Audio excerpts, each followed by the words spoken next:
is on. Good morning. It's good to see all of you. Oh, I look at you and I remember the most significant, life-changing, life-altering times that I've had were Bible school weeks.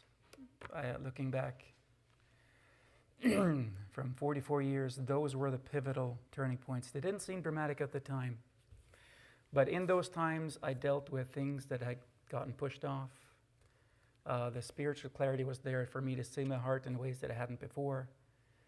And as I look back again, those were life-changing, life-altering weeks. So I'm glad that you're here.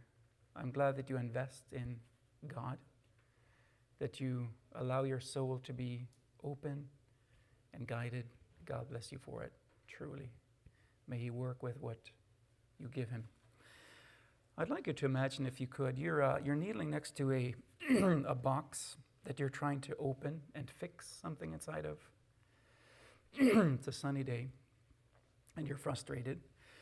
You've been at this for half an hour, and you've got some tools next to you, basic stuff, but it's not working, and you've got sticks and a sharp stone, and you're trying to twist the little lever sideways, and just this thing is not cooperating.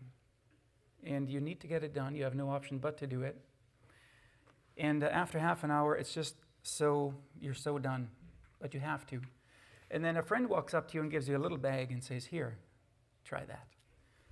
And as you open it, you find a screwdriver and a plier, a pry tool, clipper. And with this basic tool set, you can look at this thing. Oh, that is what this is for. Of course, it fits perfectly, twisted and flipping it. And the box is open. And then you look at the inside, and, well, yeah, I can deal with this now because I have this screwdriver with the Phillips end on it, and this one with the Roberts end on it. And before that, I couldn't do it. So as I give you this, I'm attempting to do that. I was thinking, what can I give to you in this hour that I've gleaned and compiled, if I can put it that way?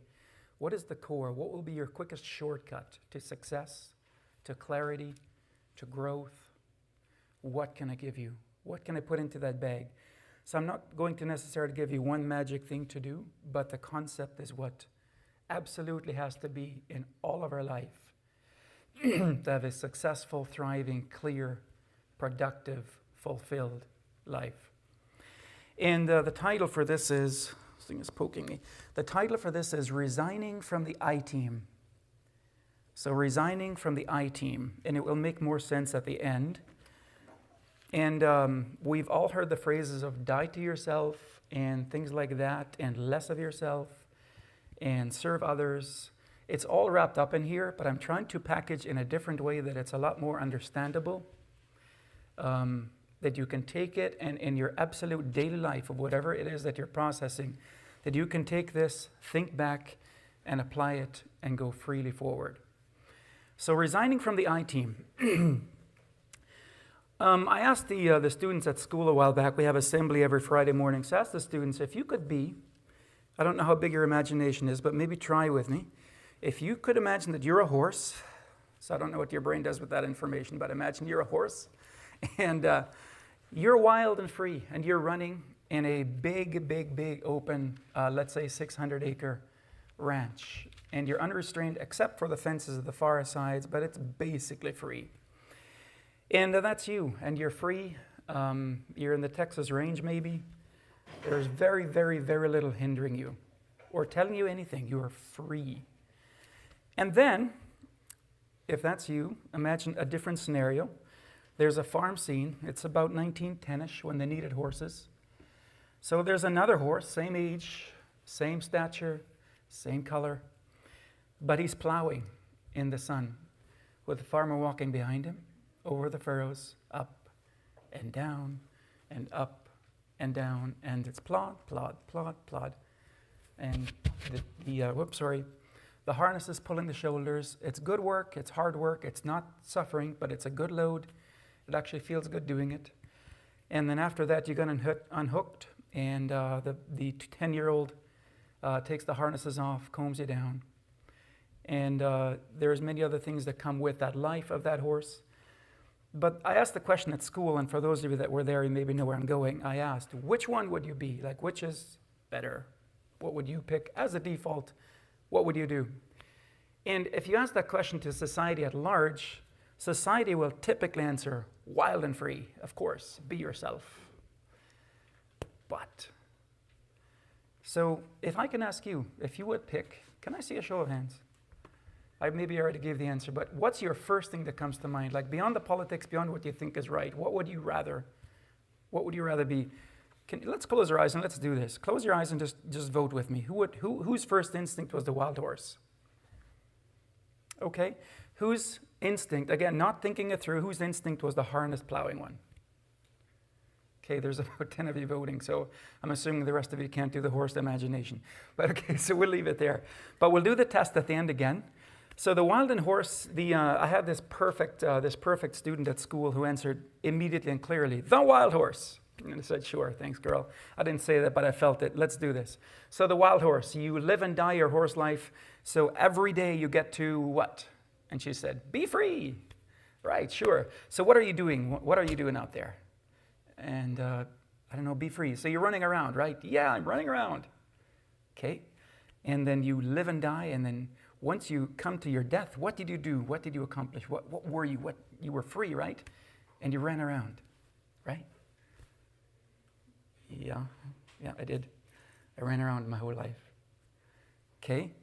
Well, that's a little bit lacking, right? So yes, you were free. Yes, you were unhindered. Yes, you had your own way. Every day you had your own way. But at the end of your life, you basically just ran around in a pasture. So you could do that, I suppose.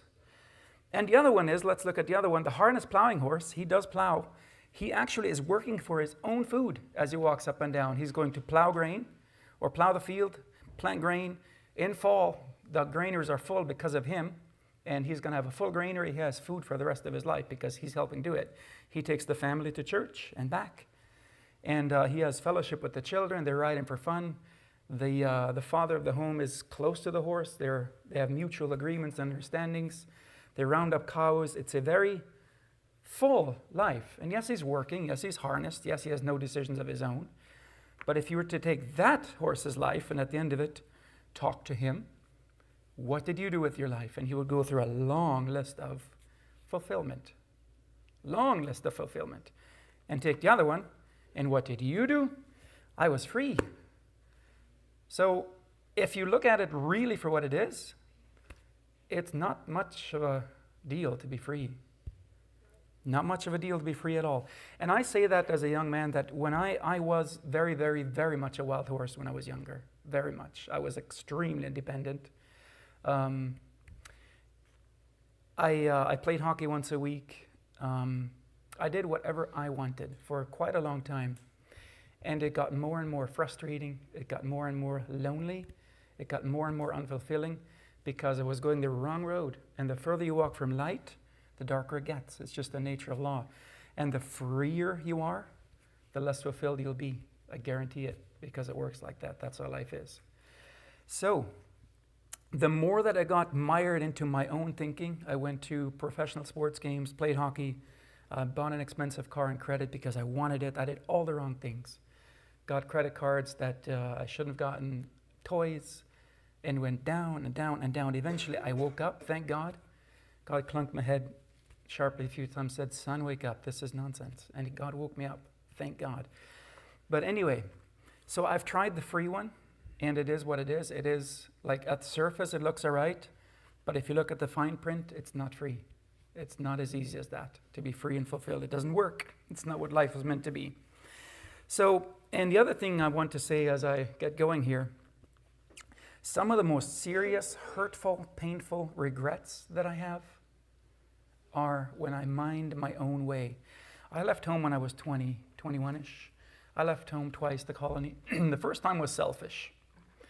I left because I wanted to see the world. I made a decision with myself that I would go for 5-6 months and I would see the world. I would travel. I did. I drove truck to Texas and saw all sorts of unique things. And I went to the oil rigs and I made a lot of money. And I brought a good bit of that money home and bought a lot of toys. And in that 5-6 month period, there's very little that I look back and saying, well, it was really neat to do that. I saw herds of camels in Texas, and to see a lynx in the wilds of Alberta. It's something. But considering what I traded it for, I would not do that again. Like, my regret is deep. When I left home, I told my mom and dad as I walked out the door, my mom died 2 years ago, so this is really, it stings, but it should, because life is, you're supposed to get out of life with, if it stings, it's a healthy sting. It's supposed to be there. It's supposed to warn me not to do that. So my mom, I met them at the door, my mom and dad, and my mom was crying because she figured out I'm leaving. And we said our goodbyes with her crying, and she let me go. She's a very supportive, loving mom, or was.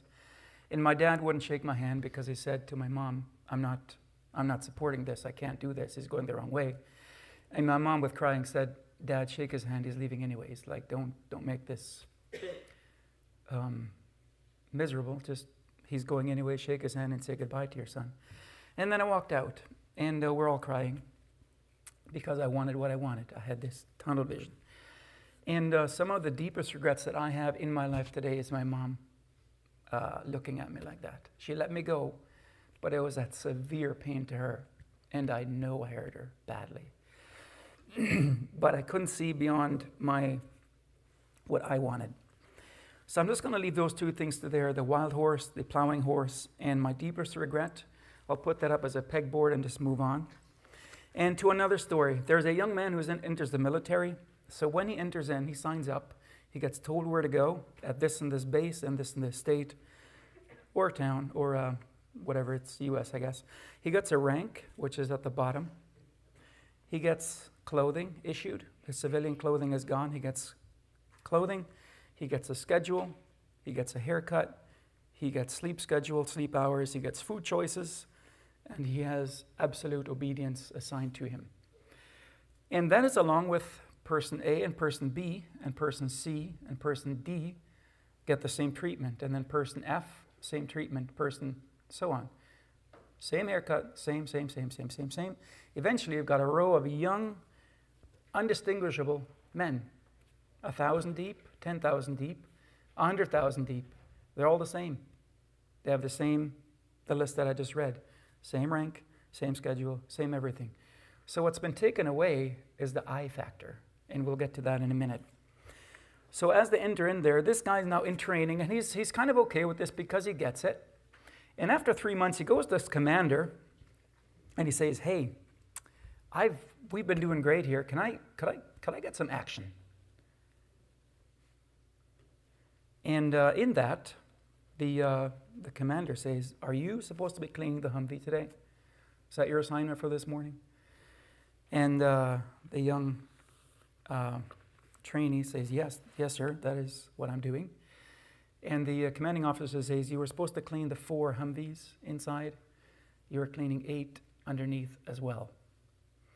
And as he's doing that for the next 2 days with his brush and his little scoop underneath them, taking off all the sand and mud with a little brush on his back, do you think he's going to go ask for action again?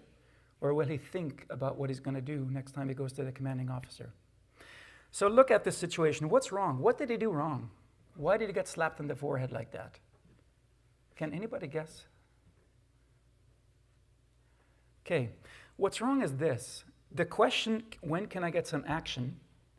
He is basically saying, if we boil it down, and I think this is fair, he is saying, I need something from the military. I want the military to serve me, and I want action with the military. So the military is serving his need.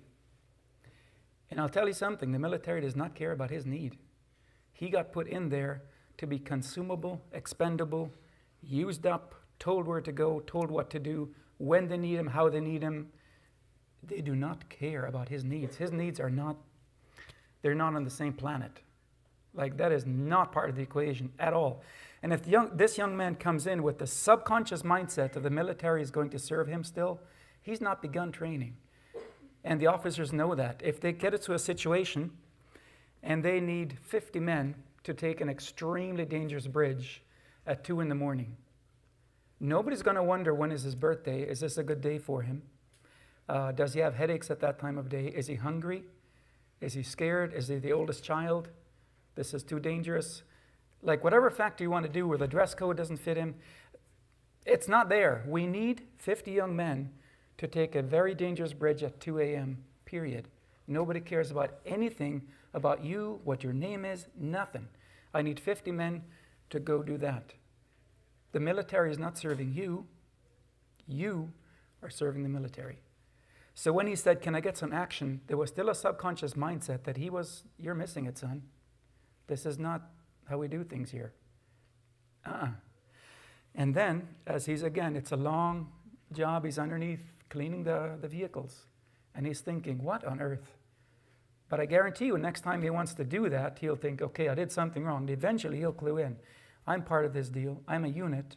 I'm not an individual anymore. When it comes to me, this is me, not this. This around me is me. The military, the machine, the unit is the key here. And in Christianity, moving on here, as long as this guy still puts authority or thought in what he wants, it will probably be an issue when it comes to deployment time. Like I said before with the mission, if he's involved in it, it's going to be probably detrimental to the team. If he's just part of everything, he does his part like he's been trained to do, it'll probably work out. So is the allegiance to the mission or to himself? And that's a subconscious, deep mindset. So in order to succeed, the men have to trust the commander, number one. You do as you're told, you assume it's the right decision. We need the bridge, then we need the bridge, then we need the bridge. It's not up for debate. They do their best as unified as possible. And the more individuals there are in that group, the less likely of success it'll be. The more of a unit they are, the better their chances are. And even of surviving. His best chance of surviving is not worrying about himself, but working with the unit. And that underlying core has to be there. So military objectives that are best met when orders are followed and not debated amongst everyone. So I'm making a longer point on this one, but it has to be settled. The unit moves and is successful. The individual can't decide stuff. You're part of the unit, and that's your deep mindset. So step number one, the individual forgets himself and focuses on the team mission. So we'll change gears a little bit here. Think of volleyball. You're watching, we're all familiar with our level of volleyball. It's average, medium. So imagine you're standing next to a court, and there's about 8 or 10 or 12 people in there, and the ball flops over a net that's hanging low. They have no strings, really. It's just very loose, and people are taking the ball and whacking it just back and forth with slapping. It goes over once, it drops. Somebody else pops it over the net, then somebody gives a one-handed whack, and it flies over, and it falls again. And there's really, as far as what could be, they're doing about 1%. Nobody's passing, nobody's working together, everybody's just out, the ball's coming, and you whack it back over. So that kind of volleyball, for somebody that knows a bit more, is painful to watch. For the reason of, you know what could be. You know what teamwork looks like. When 6 people are synchronized, unified, they're in the certain parameters, they're in the lines, the net is tight, they all know what they're doing, there's no one-man show, everybody's together. The team is here to do what it needs to. So that's the other side. And then on the other hand, I was part of a group a while back who had a strong player, and he would run and take the balls from everyone else, especially the younger ones learning. And it got so bad that the young person, once in a while when it was her ball, she wouldn't take it because she expected this dominating guy to come in and take it for her. And then she'd just kind of stand, and then it would almost hit her. And the guy next to her who'd been dominating her was like, take the ball. And I tried to tell him, you're killing the whole team. She's completely capable. Let her be. You're almost standing on her head.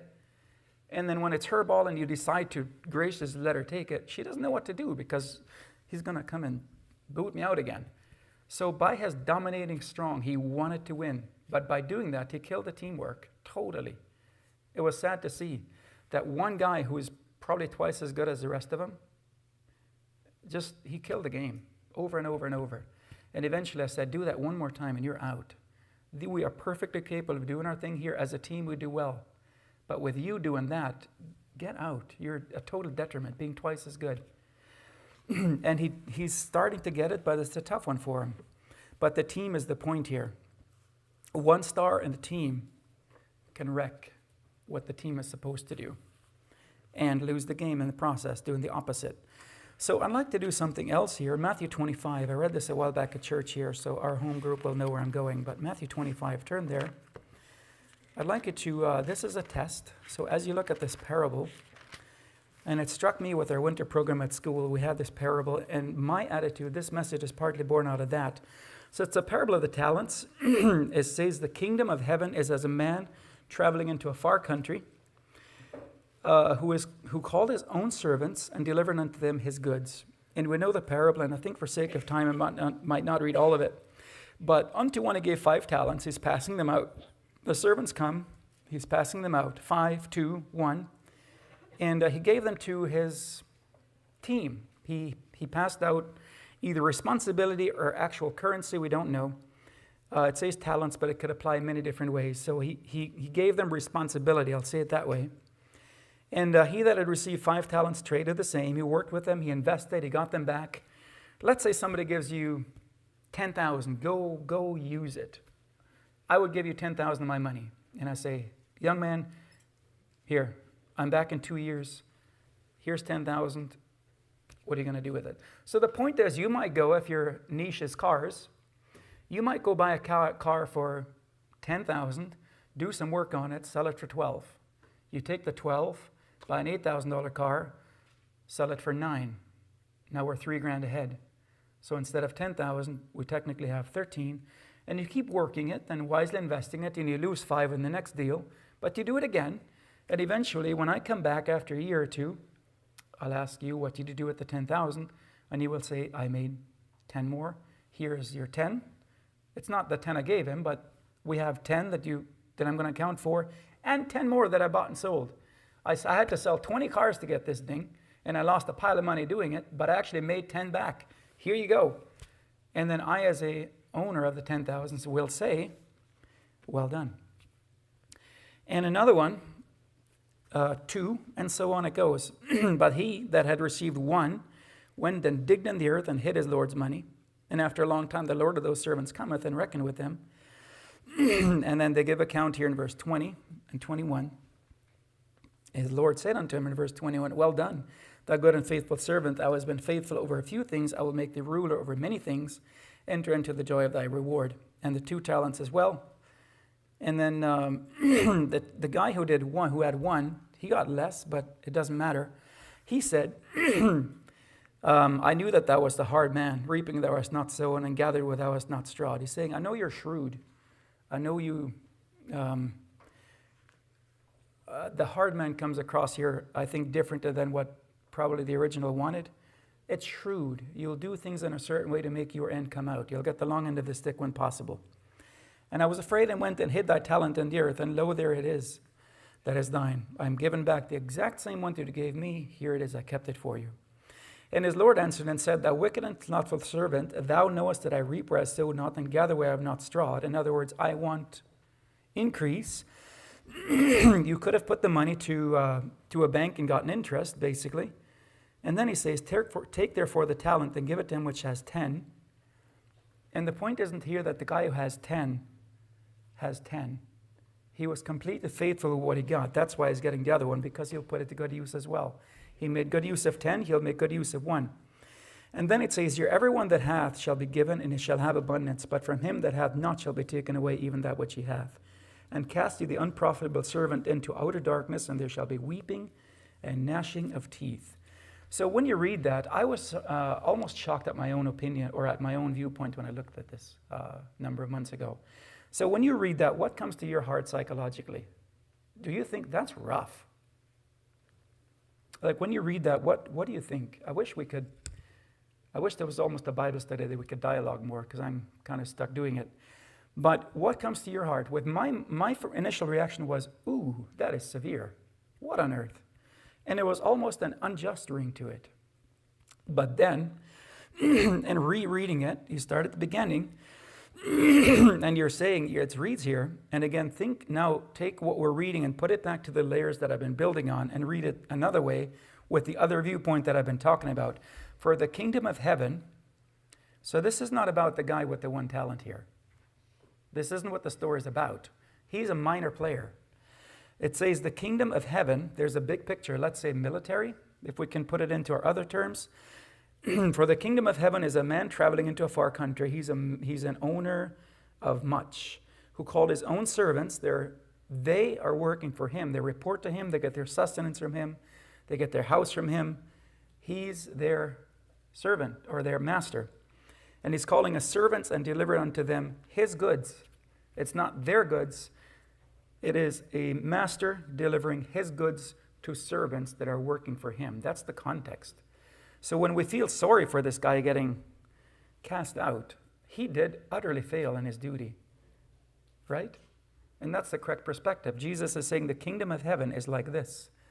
When a responsible landowner speaks to his servants and they completely dismiss and don't take that into context and worry about their own viewpoint and completely miss what is supposed to happen, that is a bad situation. It is not supposed to be like that. So what I'm trying to drive at here, that the place for I in you, yours, and my life, the place for I is typically very harmful, very detrimental. So people that look out for themselves typically will lose out what they're looking for. Life principle. And Jesus said it in different words. So if you're looking at yourself, you will probably miss what you're supposed to be getting. Very sobering, but an absolute life principle. So, and if I'll go a different way again here. The Bible sounds strange when viewed through the lens of the individual. I don't know if you've ever noticed that, but if you look at the parables, if you look at the actual words of Jesus, the Bible viewed through the individual, me, I, what am I getting out of it?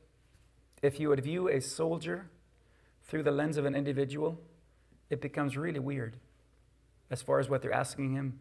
Why was the commander so hard on him? Doesn't he understand the guy's feelings? Why should he be under a Humvee for 2 days cleaning the underside of a Humvee? Like, if you look at it from the other point of view, the whole military deal is weird. Getting a guy out of bed at 2 a.m. to be shot, that's just not good. But look at it from the other point of view, it's the military. Their mandate is to protect the country, do what they need to do to make what they deem as an appropriate and right mission. So, on one hand, the Bible sounds very strange when viewed through the lens of the individual. If you honestly look at how it's read, what it's saying, the rights, opinions, and self-will of men aren't there. But when we try to put them there and make it, wrangle it, it becomes really awkward really quickly. Let's go to John 12. The Bible makes very coherent, very plain sense if you look at it from the picture of God's viewpoint, and we are His to be used and in a way consumed. I'll get to that later as well. John 12. Excuse me. John 12:23, I think it was. And again, these are verses that we're familiar with. I hope I'm at the right place here. All right, John 12, 23 and 24. Jesus answered them, saying, The hour is come that the Son of Man should be glorified. Verily, verily, I say unto you, except a corn of wheat fall into the ground and die, it abideth alone.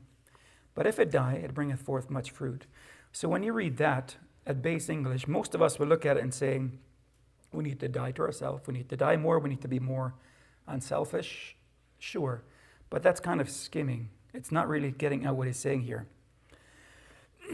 So if this is your life, the key phrase here, except the corn of wheat fall into the ground and die, there's some very clear things, but one of them is, it abideth alone. Thank you. So the corn of wheat abides alone. You can keep your life and abide alone if you want, like I said before about the selfishness of things. If that's your priority, you can have it. But like I tell my children, you choose what you choose, but then you get what you get. So you choose what you choose, but then you get what you get. So, except the corn of wheat fall into the ground and die, it abideth alone. And then thinking of the free horse running, it did choose to be, if I can say it that way, it was alone and isolated and free, but it had basically nothing at the end of its life. And a young man that will go after his own needs will basically have, I'll say it again, from experience and from looking at life, it will have basically nothing. Until maybe at 35 or 40 or 26 or whatever it is, when they get plain too old to be young anymore, usually young men grow up at that point a little bit. They start getting sense and saying, okay, give my head a shake, I need to make some sense of things here. But that's late in the game. That applies to young ladies as well. But somebody that can young at 15 plug into the bigger picture is on the path to success. But the first thing that has to go is you. You are your own worst enemy. You just are. So unless the individual mindset is put away, the fruit or the result cannot be gained. Unless the individual mindset is put away, the fruit or the result cannot be gained, lest the corn of wheat fall into the ground and die. And yes, that's not a good prospect, to die. Obviously, right? Who chooses that? It abideth alone. That's the other option. If we choose not to die, we abide alone, because a corn of wheat is not meant to be singular. It's meant to go down and bring up 100-fold more. It's meant to be planted. So when God put us on this earth, we're not meant to isolate and protect and look after our own interests. We're meant to give and love, which is giving, and serve, because that's where fulfillment is. Those are all giving, self-sacrificing things. But somebody that has learned this isn't suffering. A life of service is not suffering. There's life in there. But you don't get it till you do it. So when the speak of the farmer who's putting his hard-earned seed into the ground and burying it, he's not crying over a seed that he lost. He's looking forward to an abundant harvest and much, much, much, much more seed. He's not going to be bemoaning all the seed. So on one hand, from one side, it can look like a waste, but it is an investment, and you have to view it like that.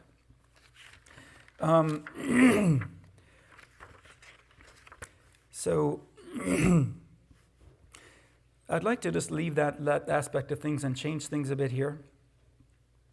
So I'm not sure if I should or not. How many of you are familiar with when I drew that three rings on the board? I've shared that a number of times. Not too many. Okay, I'll quickly do it again. So in horse training, let me do that. So we've got a small ring, a bigger ring, and a 5/8 mile track. This will say 25 feet, and this is 3 feet. So in horse training, we have 3 rings, and maybe find yourself here. The first one is the 25-foot one. A rancher is in the middle with a rope, and there's 25 feet where the horse will walk in circles. And when the farmer gives a signal, maybe with a snap of a whip, the horse will stop, and you'll snap again, and the horse can go the other way. Really, really exciting. Then you'll snap again, and the horse will stop, and he'll go in another way until he stops fighting the rope.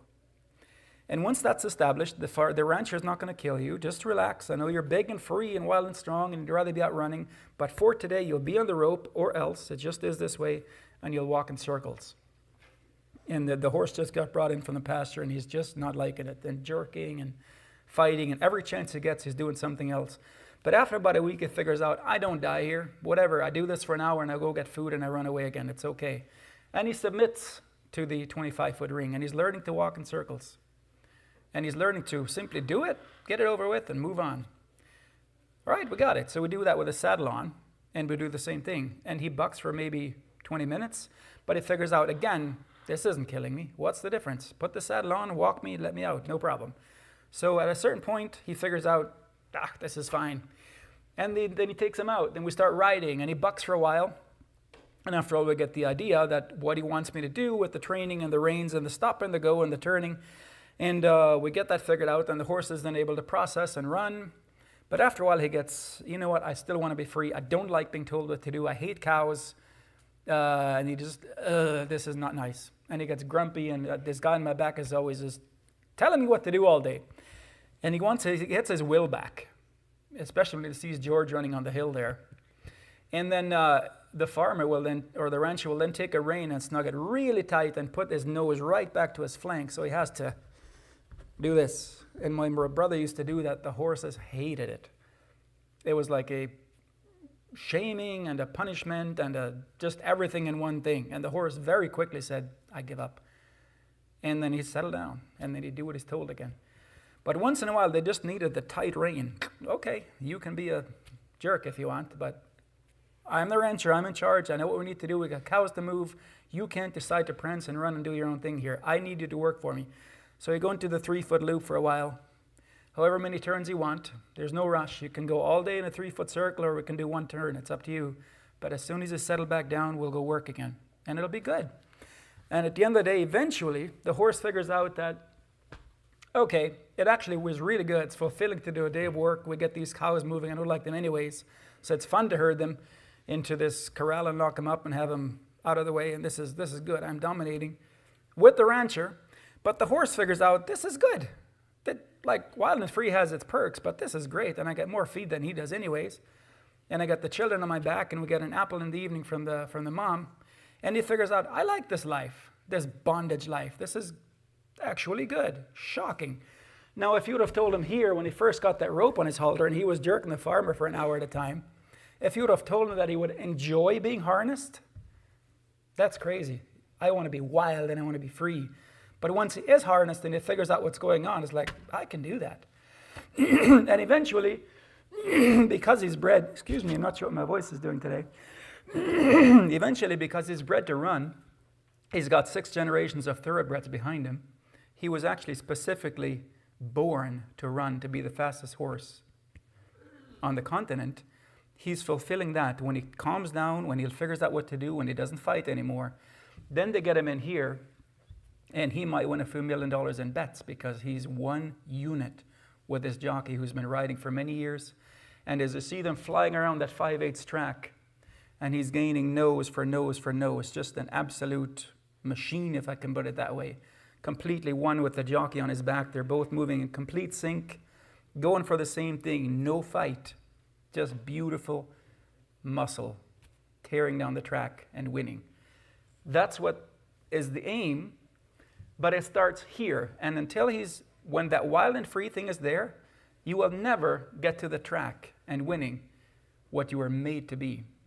And God's laws are like that. Looking at it from the fighting side, it does look not nice to be jerked around and the farmer telling you what to do all the time. If you look at it from that point of view, yeah.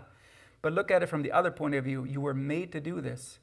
And the bondage that you're under, quote unquote, is for you. This is what you were made for. Your best giftings. We're not going to have you, what can I say? There's certain things, the horse will be given the horse's responsibility. He's not going to have some other weird thing that doesn't fit him. God has you in a certain way, give you gifts.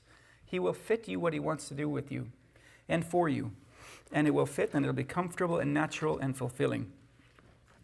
But that's where the win is. Once you figure out that whoever is trying to govern you is in there for you. And this is what you were made for. The will is given to another or joined. The fight is done.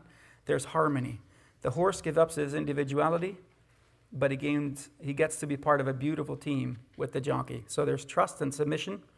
So this is, in the human heart, this is very, very, very hard to get. There are very few people that understand this, but it is beautiful when it's accomplished, especially in young people.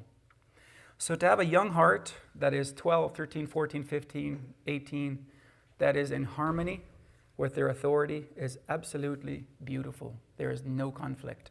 And I know there's some of you living there, you know exactly what I'm talking about. You are not fighting with your parents. You're in harmony with your parents. You want what they want what you want. There's no fighting. There's no tension. There's no bucking. But with that comes the understanding that there's no equal.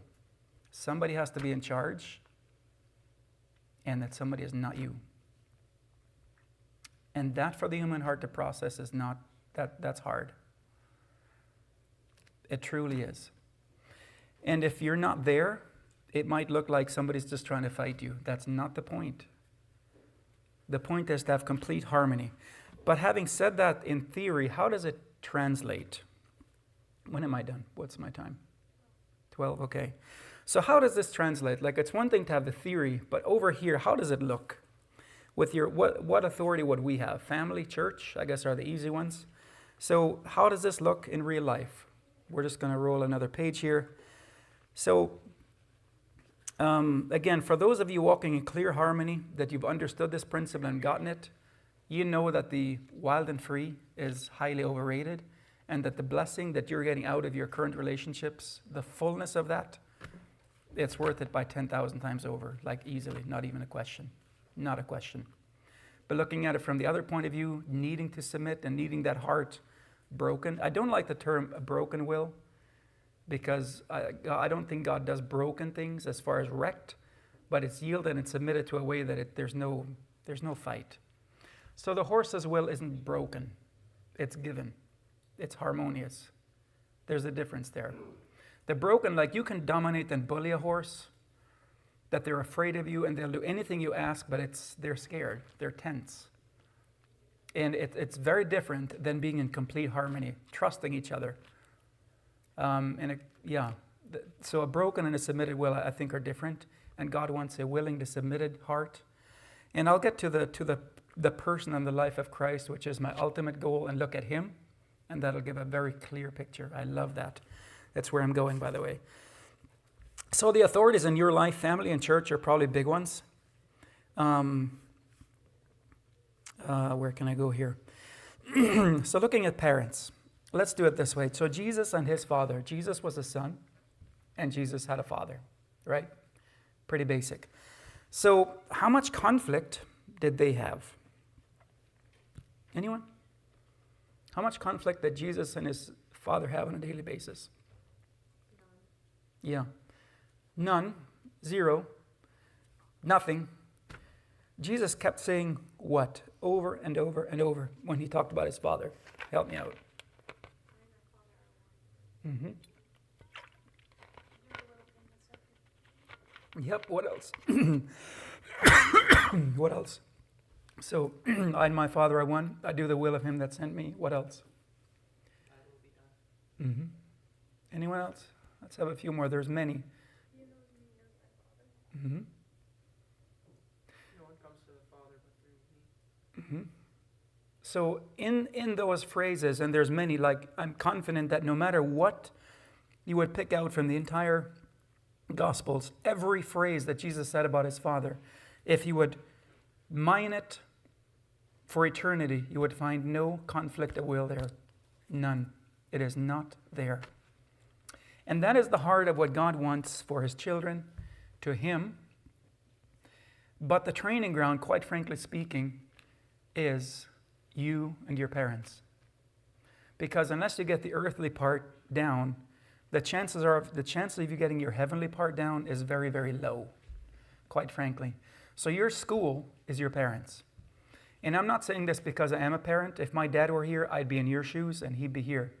So I try to honor my dad. When he walks into a room, I'll make sure that no matter what I'm doing, does he have a place to sit? He has a hard time walking. When we have supper, I'll ask him many times over, Dad, can I get you anything else? Can I do anything for you? So I'm not being hard on you because I'm a dad. I'm saying in the level of life, it's how God made the thing to be. And for you to understand this concept of submission, harmony, working with your authorities, quite frankly, I am a parent, and you are generally between 25 and 15. Your training ground is your parents. And as you come to that place, that is your school. And what you do with that relationship will directly translate to what you do with God. If you can get this one, you have that one. If you don't get this one, if you're fighting here, I can't say absolutely, but almost you'll be fighting here. Not fighting, but not submitted, and probably jerking the chain, and just, I don't think there's harmony. I don't think there can be because of how God set things up. So if you look at Christ, when people say it's all about Jesus, oh, I agree so much with that. But you have to actually look at how the man was. What did he do? How was he? So look at parent relationship, for example. What did he do with his father? And then what is your goal? Like, I understand there's no free lunch. I mean, we're in a broken world. I get that. There's lots of conflict in the temporal world. So some situations don't work for this. I get that. I'm not trying to force something that can't be. But I'm talking in a general way where your heart is at, what you deem as normal, what you want. That is the key here. Whether it can work in your home or not, I don't know. Maybe you're like I left my parents when I was 21. The second time to go to Bible school so I can get help for my soul. And that parting was better because it was for slightly nobler, more noble reasons. But in a normal home, what is your heart to the home? Is it you, narrowed in, or is it bigger picture? How can I contribute here? Am I a conflict? So looking at Christ, what did he say over and over? If you look at all of what he said about his Father, you would find this. I do nothing but what my Father asks me. That is a big statement. I and my Father are one. Many of the things that were said here, there was no conflict there. So I'd like to quick go to Genesis 22. I'll hopefully be done in time here. Genesis 22. God put this story in for a reason. We're all familiar with it, but look at it from a slightly different viewpoint. There are two fathers here and two sons in Genesis 22. Abraham on the mountain. So there are two sons and two fathers, and they both passed beautifully. So Genesis 22, when they went up, where shall I come in here? I don't think I'll read it for sake of time. But basically, you have the two fathers, which is God and Abraham, and the two sons, which is Abraham and Isaac. Both of their responses in all these cases are a shining example of, I'll say this, what God is very, very pleased with. So this story was taken out of history. The history of the world is long. And God chose certain things to lift out and put into an eternal book and saying, look at that, stamp of approval. Here's what I love. Let me show you something. So God took this story and just put it on display, like a museum, if I can put it that way. Look at that. So this story where Abraham submitted without conflict, without fighting back, without declaring him equal, without shooting back opinions, without weighing his own feelings about it, it's not there. And Isaac in the same way. It wasn't, what I'm trying to get at here is there can't be an equal when you get given a command by a parent, for example. And again, this is slightly not awkward because I'm a parent, but the principle is still here. I'm going by what I'm seeing in the Bible. And again, you'll all have your turn when you'll be parents. But that parameter has to be there, the human heart bowed. So what I'm coming at is, if a parent gives you a command, is it okay in your heart to push back? That's your opinion, I have mine. Are you looking eye to eye at this thing? Truly. Your parent would say, for example, let me be really earthy here, I don't like your shoes. So at that point, we can easily say, what's wrong with the shoes? But what did you just do? Okay, this can be extremely idealistic and pie in the sky, but I'd love to give you something beautiful, high and noble to go for. So that when you realize that you can say, this is what God meant for life to be. That's the target. So when the parent would say, I don't like the shoes, can we not have them? So one attitude is, that's your opinion, I have mine. What's wrong with the shoes? I bought them, they're a lot of money. But let's look at it differently. What if God had said to Jesus, I don't like your shoes? Look at how he was. So if it's all about Christ, what would Christ do? Right? They don't look eye to eye and debate opinions. Jesus would have said, where can I throw them? How far can I throw them? Can we hide them? Can we burn them? Like that would have been the heart. It wouldn't have been pushback. And the point is harmony. And again, when it comes to opinion or whether the room is too hot or too cold, that's slightly different. I'm talking about the heart attitude of, is it okay to argue back to parents, for example? Or is it very far removed that you don't say to your commander, can I get some action? They're two very different attitudes. And it, unfortunately, in our world, the Bible attitude of children to parents and then from Christians to God becomes very weird. The attitude of Christians to God is what he said in the parable of the kingdom of God, right? It's not about you and your talent.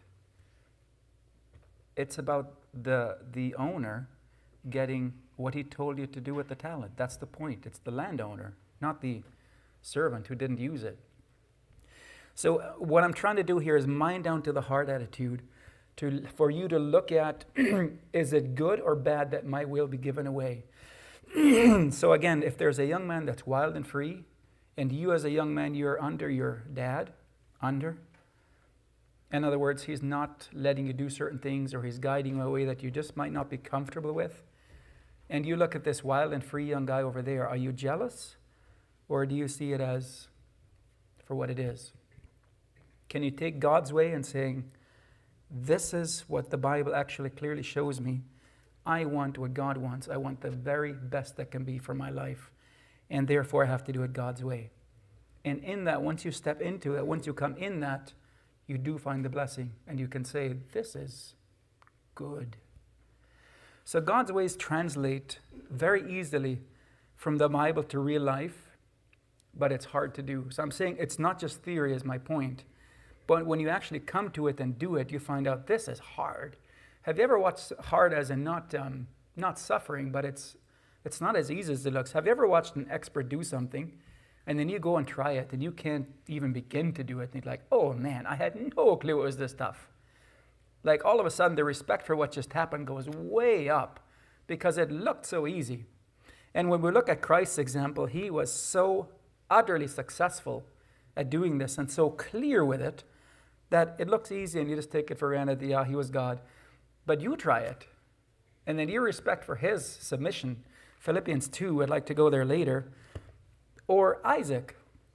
Like imagine, I mean, we've done this probably many times in different messages, but imagine if you were Isaac and your dad said, we're going to a mountain and I'm going to put you on the altar and we'll tie you up and lay you on there. I mean, it's pretty obvious what's going to happen here, right? And Isaac had no fight. He didn't fight. Now, if you take that to your daily interactions, wash the dishes, and again, it could be that you would think that your parents are trying to dominate you. So I hope you don't get that attitude. A parent who's a godly parent has even more responsibility than you do. All you do have to do is obey, technically. But think of it this way. All the soldier has to do is obey to get up at 2 a.m, go through the woods, cut the cables, and retreat. That's kind of all he has to do. The commander has to take the responsibility for those 50 lives. If it's a total wrong call, if they all got killed because it was a stupid decision, it's on him. He has to deal with the parents, the responsibility.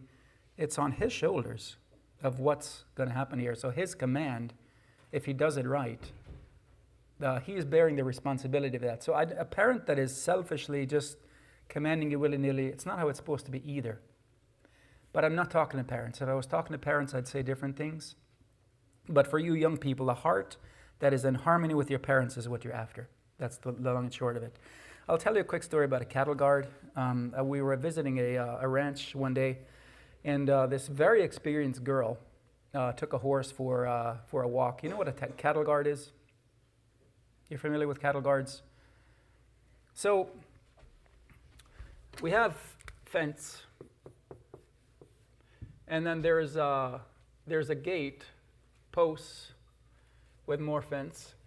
And what they do is they put bars across that have a few inches between them. So the pickup trucks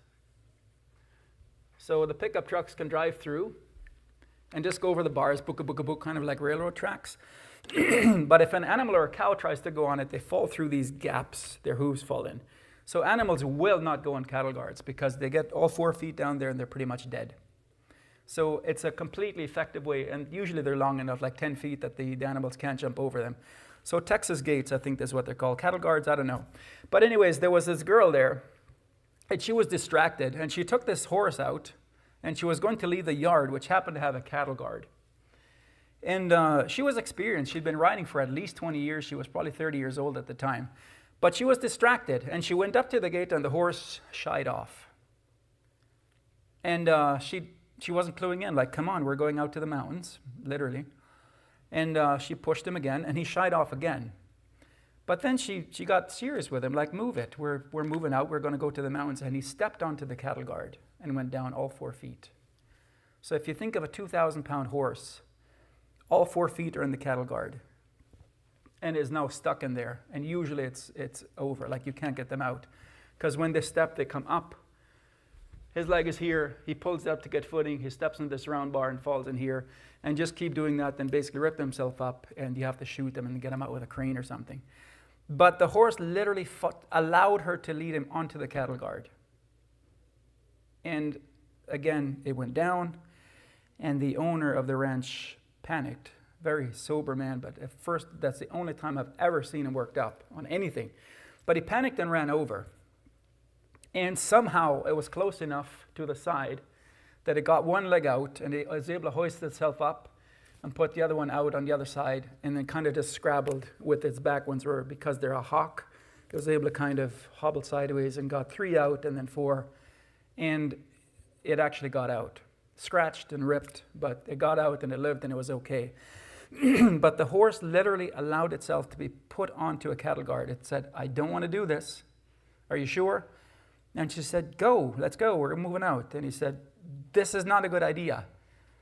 And the lady went, come on, move out. And he said, okay. And he went in.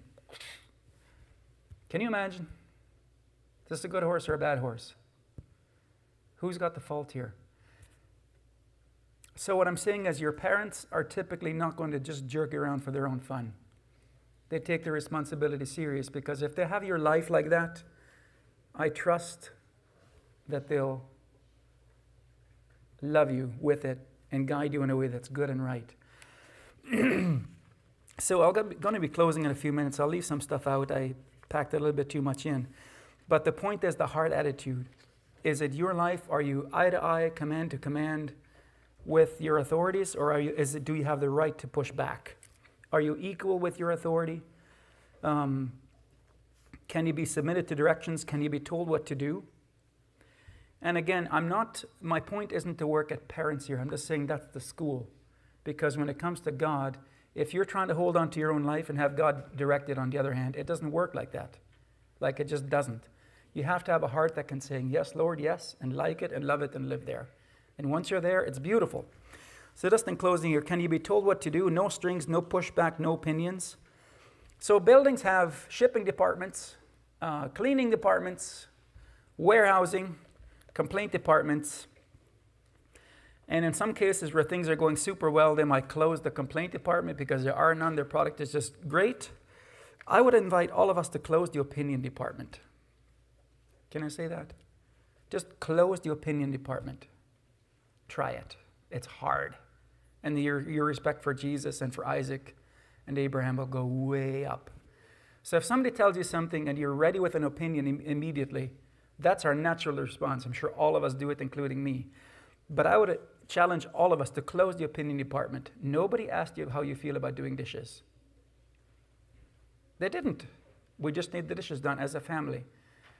So the ball is going to the far corner. We're not going to discuss who goes and runs into the bleachers and tries to get the thing back in volleyball.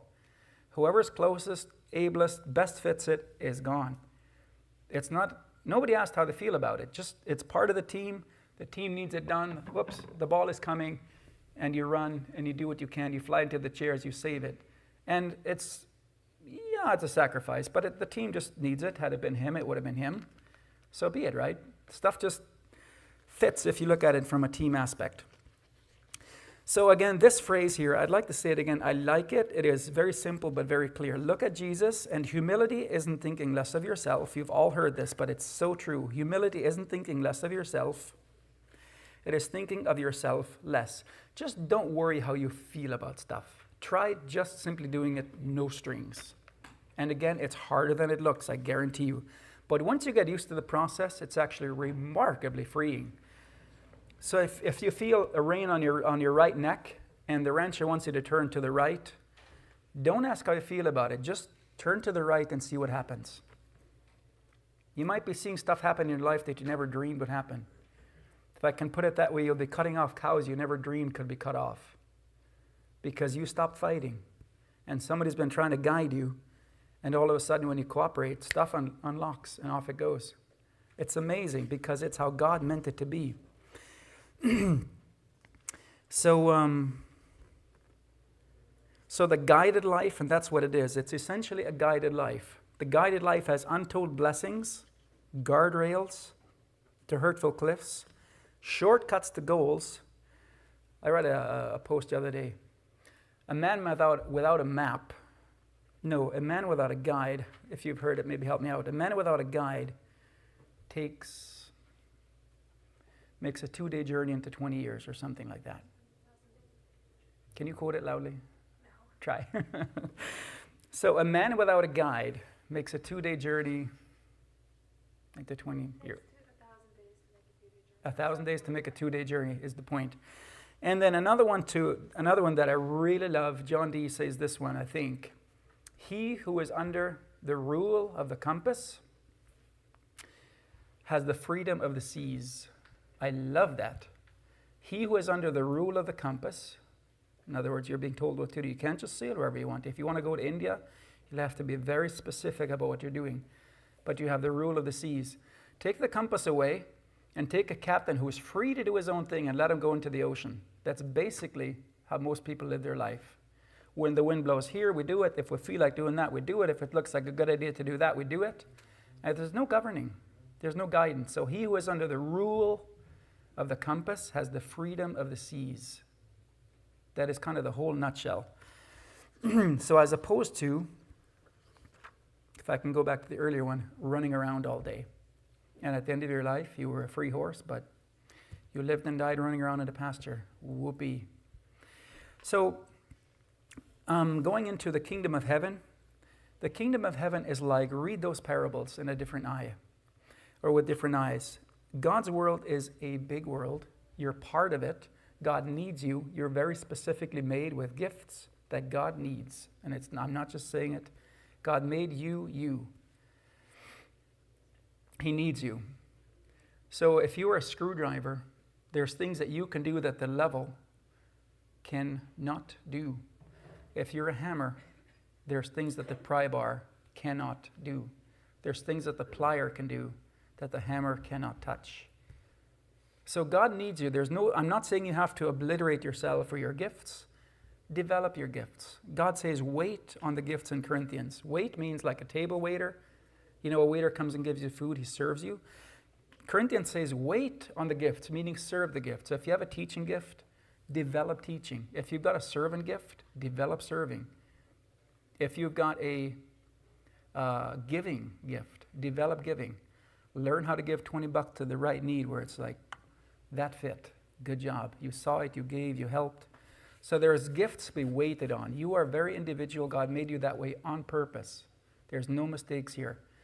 But with that, if you try to mine out your life, you will lose it. Jesus promised you that. But if you lose it, you'll have life abundant, guaranteed. That's how God works. So honor parents, serving, self-sacrifice, love versus selfishness, a life given to help others. The kingdom of heaven is actually quite simple. You follow in the pathway of Jesus and he's your guide. It's maybe overly simplified, but he is the way. So as you seek to further the kingdom of heaven, what did he do? Apply it, do it. You're fulfilling the kingdom of heaven, God's world, how God operates. So wait on the gifts that you have and let the big picture define your smaller goals. So I would have loved to be a pilot. Like I would have loved it. But is pilot on the menu for me? Not a chance. Because that big goal doesn't fit the bigger goal, meaning my sub goals won't fit that one. It's not a chance. But I have friends who are my age that went for a pilot life. But on the other hand, what they're getting out of life is not what I want out of life. It's basically glorified trucking. And I don't want to be a trucker. Gone from home, my family's gone. So if you boil it down, it is what it is. There's a delicious tickler flying a 747, I'm sure. But at what cost? So am I going to do that? Not a chance. Though I would enjoy it. So let the big picture define your smaller goals. So whether your gifting is in music, language, life skills, like a few of the things I mentioned earlier, work ethic, let those things develop to be used of God and be available. And I'd like to touch on something else. I read something a number of years ago, but there was this really, really, really good hockey player in the NHL who was having issues with his team. And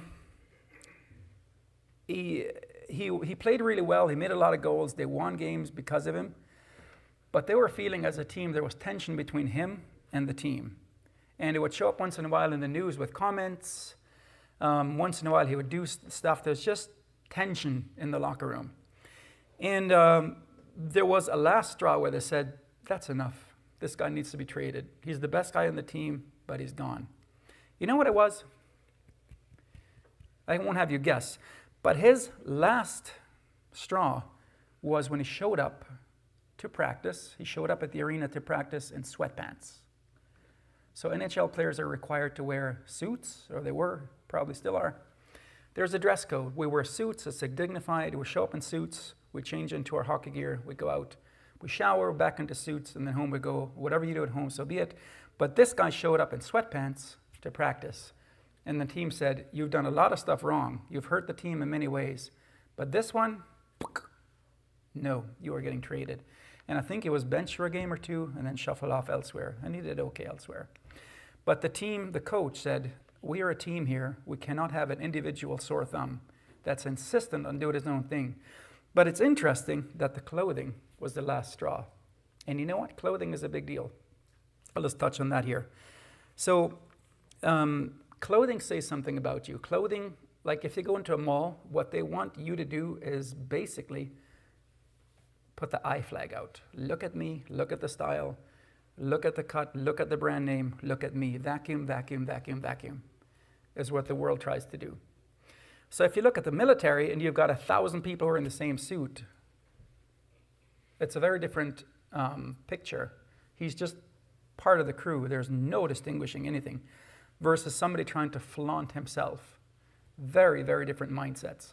So the mall crowd basically is me, me, me, me, me, where the biblical principle is modesty, meaning moderate, average, normal, unobtrusive, hidden, moderate, medium. So if you're a line pusher with clothing, you probably have a heart issue that does not like to bow. You still want I, you still want me. So clothing says something about you. And whether you're part of the team, if I can put it this crudely, forgive me, is whether you wear the uniform or not. Now, I hope you know me well enough to translate that into words. I just said it as with a clunk on purpose. But if you're a line pusher, check your heart. It's not healthy to be a line pusher. Not. The heart is usually not in a happy place. And I say that with confidence because I was one. I was the guy, it's embarrassing, but at the 2001 Bible school pictures, there's 600 young men dressed very similar with a few rebels that are really off. And I was there in my red, this is the charity days where ladies wore pastel, the men wore tan slacks and long sleeve shirts. So this is the environment. But I was there with my red sweater and light blue, loud blue jeans. And I'm sitting there in that crowd going, it's loud and I wish I hadn't. I tell you, I wish I hadn't. And I know clearly what my heart position was back then. I could not have defined it like I'm doing today, trust me. I just had an inner need that was, I didn't want to be like that. I'm not one of you. But it would have done my single heart super good to be able to say, I'm going to bow. I'm okay with being one of you uncool guys. Telling you, it would have been extremely healthy. But I went home, I clunked my head against the brick wall for a year or two, figured out it's not a great idea. Why don't we try God's way? God's way is better. Like, no question. So when I say these things strongly, it's because I've done it. I've done it for years. I know what's there. I'm not talking to anybody here, but I've done it, and I know what it's like. So the line pusher was one, tried it, doesn't work. This way is what God has in mind. Don't be a line pusher. Do this. If you look at the people around you, like whether you're Hutterite, Amish, evangelical Christian, think of it like if you're a line pusher, do this exercise with me. Look at the average around you, how people dress, and put yourself in their clothes. So that means maybe dumping, I don't want to say things because I don't want to be specific on anyone because I'm not. But take your clothing that you've made the image of, put it aside, and put on the clothing of the average. Are you okay with that, or are you there, or is it like, ooh, I don't want to, that is far too normal, far too base, far too medium for me? Where's your heart at? It's healthy to say, I want to be medium. I don't want to be an I. I want to be part of the group. I want to contribute as a team member. So clothing is actually a really big one because it makes a loud statement of where your heart is probably at. I'll just give it a bit of flexibility there. So look at the average and ask, am I okay in their clothes? The key is modesty, moderate, medium. Okay, so I think I'll wrap up there. Just one more illustration. The other thing, oh man, I'm over time. One more story. So accept your limitation. You're young. That means you've had a limited processing years to view stuff. 2 is accept your potential. What God has for people that will give him their heart is almost unbelievable. I look at my life, I've not arrived anywhere, but I've said it many times with sincerity. It is frankly amazing what God can do with a brick. So what God started out with me, and he was able to drag me up, is to me completely astounding, because I'm telling you, I was the rebel, totally. So it's amazing what God can do with a brick. Give him your heart.